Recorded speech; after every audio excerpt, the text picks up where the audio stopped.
প্রজ্ঞাপন চালু না হতে আমাদের আন্দোলন চলমান থাকবে। ন্যায্য দাবি আদায় না করা পর্যন্ত আমরা বার্তালে ফিরে যাবো না। দরকার এখানে আমরা জীবন দেবো, রক্ত দেবো। এই সরকার যদি আমাদের দাবি মেনে না নেয় তাহলে এই আন্দোলন ভিন্ন খাতে প্রবাহিত হলে এই দায়ভার এই সরকারকে নিতে হবে। আমাদের এই দাবিগুলো মেনে নেওয়ার পরেই আমরা আমাদের ক্লাসে ফিরে যাব। শিক্ষার্থীদের চিন্তা আমাদেরও আছে, কিন্তু আমাদের চিন্তা কেন সরকার করছে না? প্রজ্ঞাপন চালু না হতে আমাদের আন্দোলন চলমান থাকবে। আমাদের শিক্ষার্থীরা তারা অন্বেষণ ধর্ম করছে, তারা আন্দোলন করছে। ছাত্রের ন্যায্য দাবি আদায় না করা পর্যন্ত আমরা বার্তালে ফিরে যাবো না। দরকার এখানে আমরা জীবন দেবো, রক্ত দেবো। তবু আমরা বিশ্বাসের ভাড়া নিয়ে আমাদের কর্মস্থলে ফিরে যাবো। একই রুটিকে একই সিলেবাসে আমরা লেখাপড়া করাই, কেন আমাদেরকে এত বৈষম্য করে রাখছে?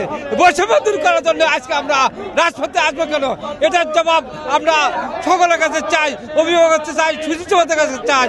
আমাদের 20% বাড়ি ভাড়া দিতে হবে না দেওয়া পর্যন্ত আমরা ঢাকায় অন্বেষণ করে যাবো এবং মন্ত্রণালয়ে সচিবের মধ্যে ঘুরে দেবো। এটা আমাদের প্রাণের দাবি।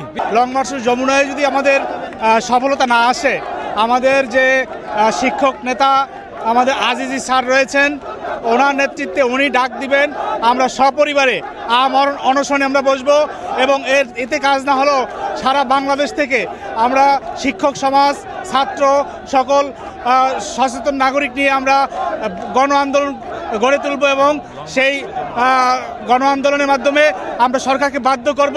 এবং এই সরকার যদি আমাদের দাবি মেনে না নেয় তাহলে এই আন্দোলন ভিন্ন খাতে প্রবাহিত হলে এই দায়ভার এই সরকারকে নিতে হবে। আমাদের দাবি না মানা পর্যন্ত আমরা আমাদের আন্দোলন চালিয়ে যাব এবং এই দাবি খুবই যৎসামান্য, মাত্র 20% বাড়ি ভাড়া, 1500 টাকা মেডিকেল ভাতা এবং 75% উৎসব ভাতা, এটা খুবই সামান্য। আমাদের দাবি আদায়ের জন্য আমরা এই শহীদ মিনারে সমবেত হয়েছি। আমরা 5 দিন ধরে আন্দোলন সংগ্রাম করে আসছি, কিন্তু সরকারের থেকে এখনো কোনো সঠিক সিদ্ধান্ত আসেনি। আমাদের মূল দাবি 20% হাউস রেন্ট, 1500 টাকা মেডিকেল অ্যালাউন্স এবং 75% কর্মচারীদের বাড়ি ভাড়া। এই দাবি আমি মনে করি অতি সামান্য দাবি। এত সহজে এখানে আসেনি। আমাদের যখন পিছনে দেওয়াল ঠেকে গেছে তখনই কিন্তু আমরা আন্দোলনে এসেছি।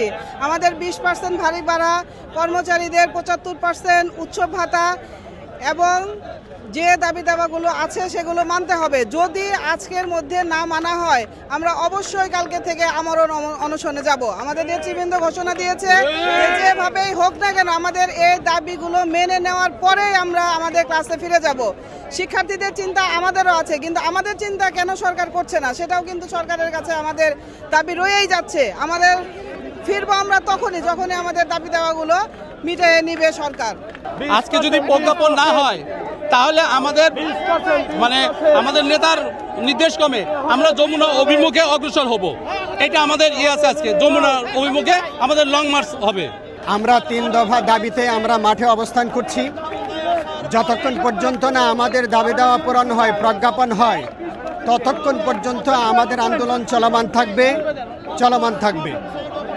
যদি তারপরে আজকেও যদি কোনো প্রজ্ঞাপন জারি না হয়, আমাদের এই আন্দোলন চলমান থাকবে ইনশাআল্লাহ।